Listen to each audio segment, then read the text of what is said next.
आपका व्यापार बांध दिया, 4 दिन दुकान अच्छी चल रही है और 4 दिन बंद हो रही है, तो महाराज थोड़ी सी काली तिल्ली लेना महाराज जी, उसमें एक बमूल का कांटा लेना, काली तिल, बमूल का कांटा और किसी भी वृक्ष की 5 पत्तियां लेना महाराज। उसको लेकर अपने दुकान में, व्यापार में, या जिसको औषधि ना लग रही हो, जिसका स्वास्थ्य गड़बड़ हो रहा महाराज, उसका स्पर्श कराकर या 21 बार उस पर से उतार कर, और उतारना क्या नाम लेकर है? अवधूतेश्वर महादेव।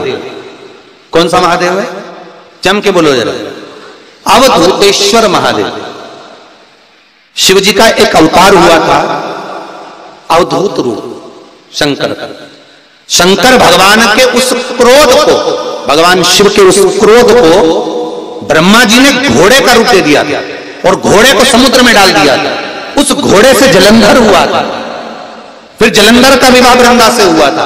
अर्थात शास्त्र कहता है कि अवधूतेश्वर महादेव का जो रूप है वो रोग का निवारण करने के लिए, व्यापार की वृद्धि को आगे बढ़ाने के लिए। आप लोगों ने कहीं कहीं देखा होगा, किसी किसी के ऑफिस में देखा होगा कि वास्तु शास्त्री कहते हैं कि दौड़ते हुए घोड़े का फोटो लगाओ। सुना है कि नहीं सुना? अरे बोलो तो सुना है कि नहीं सुना? किसी वास्तु वाले के पास जाओगे ना तो कहेगा तुम्हारा ऑफिस अच्छा नहीं चल रहा ना, तो दौड़ते हुए घोड़े का फोटो लगा। जो घोड़े 4-5 घोड़े दौड़ रहे हैं उनका फोटो लगा। क्यों कहते हैं? उसका कारण क्या? वास्तु शास्त्री ऐसा क्यों बताते हैं कि दौड़ते हुए घोड़े का फोटो? उसका शास्त्र प्रमाण शिव महापुराण करती है महाराज कि शिव का एक रूप अवधूतेश्वर है, जिसको ब्रह्मा जी ने घोड़े का रूप दे दिया और घोड़े का रूप देकर उसको समुद्र में डाल दिया, जिससे जलंधर की उत्पत्ति हुई।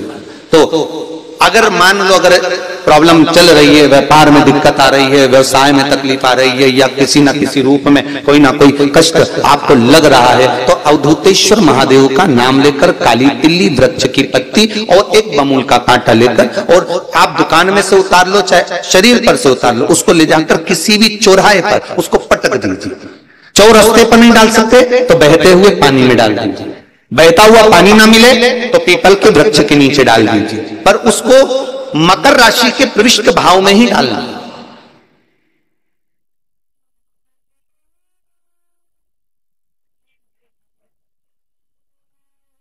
पृष्ठ भाव।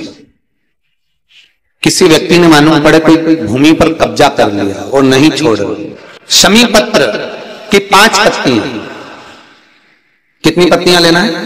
5। शमी पत्र की 5 पत्ती, बेल पत्र की 11 पत्ती। मकर राशि में प्रवेश करते समय सूर्य का स्मरण करते हुए सूर्य पे से 7 बार घुमाकर भगवान शिव का नाम मंत्र लेते हुए, जो शिव महापुराण का मूल मंत्र है, श्री, बोलिए जम के, श्री शिवाय नमस्तुभ्यम। शिव महापुराण के मूल मंत्र का स्मरण कर कर सूर्य पर से घुमाकर शंकर भगवान के शिवलिंग पर जो समर्पित कर देता है, और चढ़ी हुई एक बेलपत्र, शमी पत्र उस स्थान पर डाल देता है जो कब्जा नहीं छोड़ रहा, महाराज 6 महीने के अंदर वो कब्जा छोड़कर भागता नजर आता है। उसको छोड़ना ही पड़ता है। सूर्य का प्रवेश, लोटा पानी, कलश महाराज, उसमें जल भर लीजिए और जल भरकर उसमें 7 दाने चने की दाल के डाल लीजिए। 7 दाने चने की दाल के डालकर उसमें थोड़ा सा कुंकू, रौली थोड़ी सी इसमें डाल लीजिए। 3 शमी पत्र, 1 बेल पत्र उस जल के अंदर डाल दीजिए महाराज, और डालकर सूर्य नारायण भगवान को दर्शन करते समय, जल छोड़ते समय उत्तर की ओर, आपके घर से जब उत्तर का जो भाग हो उस ओर जल का भाग थोड़ा सा छोड़े। आखिरी का बचा हुआ जो जल और बेलपत्र और शमी पत्र है एक साथ जब पूणे, तो जितना अपने मन में भाव हो कि हमारा इतना कर्जा है बाबा, वो चूक जाए, या कोई पैसे नहीं दे रहा है उसका भी स्मरण कर सकते हैं कि हमारा इतना रुपया लेना है, और वो जल, शमी पत्र, बेलपत्र उसी समय पर नीचे डाल देना, उसका छींटा थोड़ा सा अपने ऊपर लेकर प्रवेश कर दे महाराज। ज्यादा से ज्यादा 5 महीने 6 महीने कहीं ना कहीं बाबा इससे कृपा कर देता है, कोई सहयोग, कोई धन, कोई संपदा, कोई व्यापार ऐसा बना देता है कि पैसा हाथ में आता है और कर्जा चूक जाता है। ये बाबा ही। और एक बात का याद रखना, हमें किसी से लेकर नहीं देना कर्जा, भगवान से ये निवेदन करना है हमको कि बाबा हमको ऐसा व्यापार दे, ऐसा धन हमारा खुद का दे जिससे हम अपने पैसे से कर्जा चुका। मालूम पड़े इधर से लिया इधर दे दिया, इधर से लिया इधर दे दिया, राधे हमने इधर से लिया इधर दे दिया, इधर से लिया इधर दे दिया, तो उससे कर्जे का कोई चुकने का क्रम नहीं आता महाराज। उससे और कर्जा होगा पर चुकेगा।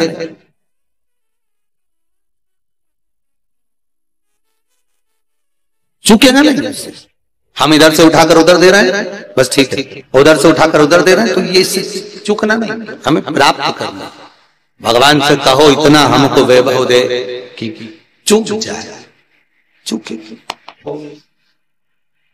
एक पार्थिव शिवलिंग का निर्माण शमी वृक्ष के नीचे करिए। फिर निवेदन करूंगा जिसको मिर्गी की बीमारी हो, मिर्गी की तकलीफ आती हो, या चक्कर आते हो, फिट की बीमारी हो, या किसी भी रूप में आप काम करते हो और आपको भन्नाटियां आती हो, चक्कर आते हो, उसके लिए शिव महापुराण में सुंदर उमा खंड में और स्कंद पुराण में दोनों में बहुत सुंदर वर्णन करा कि एक पार्थिव शिवलिंग का निर्माण शमी के वृक्ष के नीचे कर। फिर निवेदन करूंगा, शमी का वृक्ष जानते हो आप लोग? बेलपत्री के वृक्ष का जो निर्माण है वो माता पार्वती के नयन अश्रु से हुआ है। रुद्राक्ष के वृक्ष का जो निर्माण है वो शंकर भगवान के नयन अश्रु से हुआ है।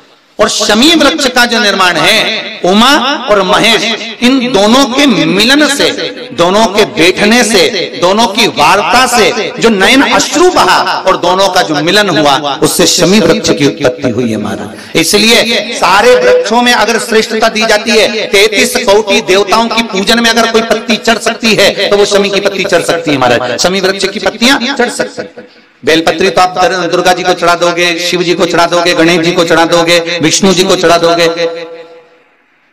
ब्रह्मा को नहीं चढ़ती बेलपत्र। तो बाकी की जैसे दुर्वा का रहता है, दुर्वा किन किन देवताओं को चढ़ती है, तो उसी तरह शमी पत्र की पत्तियां किसी भी देवी देवता को, किसी भी ग्रह देवता को आप समर्पित कर सकते, उसको स्वीकार। पर एक बात याद रखना, जब शमी पत्र की पत्तियां आप समर्पित करें तो शमी पत्र की डाली समर्पित नहीं होना चाहिए। जैसे एक यहां पर रखी होगी, कुछ माताओं ने आज चढ़ाई है शमी पत्र का हाथ, ये जो आपने चढ़ाया है ना डाली के समय, ये गलत है। ये हमको रोग की उत्पत्ति करा। क्या उत्पत्ति कराता है? रोग। जैसे अगर डाली के समेत शमी पत्र हम अगर शंकर जी को चढ़ा देते हैं या किसी भी देवता को चढ़ा देते हैं, उससे हमारे कमर में, घुटने में, पीठ में, सिर में दर्द 15 दिन के बाद में चालू होना प्रारंभ हो जाता है। धीरे धीरे धीरे धीरे धीरे धीरे वो दर्द चालू होता है। इसलिए शमी पत्र का एक नियम है कि उसकी पत्ती को तोड़ा जाए, पेड़ से उसकी पत्तियों को तोड़कर फिर भगवान को समर्पित करो, पर डाली समर्पित नहीं हो सकती, डाली का समर्पण नहीं है। और कितना सुंदर लिखा है, बेलपत्र की डाली भी है ना, अगर बेलपत्र की मान लो डाली भी चढ़ गई है तो वो स्वीकार होगी, पर शमी पत्र की डाली स्वीकृत नहीं है, उसकी पत्तियां स्वीकृत है महाराज। पर जल्दी जल्दी में आप लोग को हो सकता है कि भाव आपका इतना ज्यादा रहता है ना, इतना भगवान से तुम प्रेम करती हो ना, तो भगवान पर बस इसमें अपना उंडेलने के चक्कर में तुम ज्यादा ही कुछ उंडेल लिया। बस दिक्कत यहाँ आ जाती है। बेचारे पंडित जी तो थोड़ा सा बोलते हैं, तुम उसके 4 गुना चलती। दिक्कत बस यही है। देखो कौन सा व्रत करती हो तुम लोग? वो 16 सोमवार का व्रत करती है। कौन कौन ने करा 16 सोमवार, संकट सोमवार? कभी करा हो जिंदगी में? करा सब लोगों ने? रखो जरा।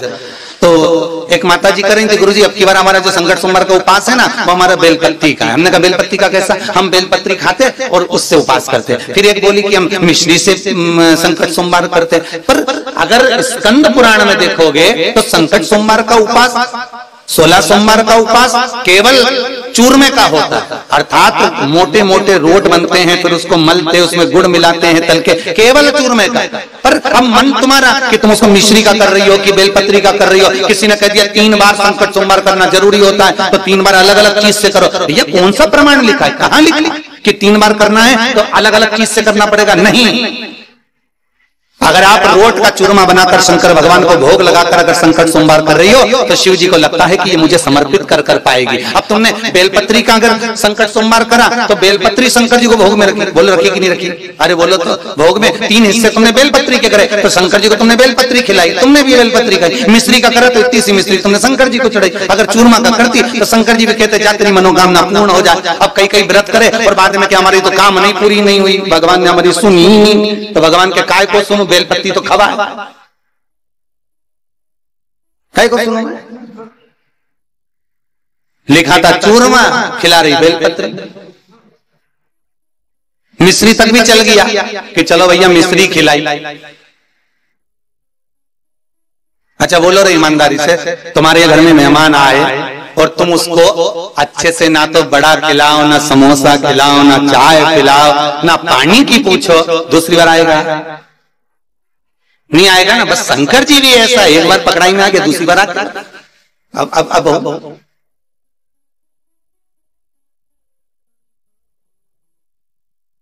भगवान को कुछ नहीं चाहिए, कुछ भी नहीं चाहिए भगवान को। बस तुम्हारी जो नाटक है ना, भगवान को ये जो छल है, जो दुनिया के लोगों ने आज के समय में भगवान की पूजन को जो प्रपंच बना रखा है, शिव उससे दूर है।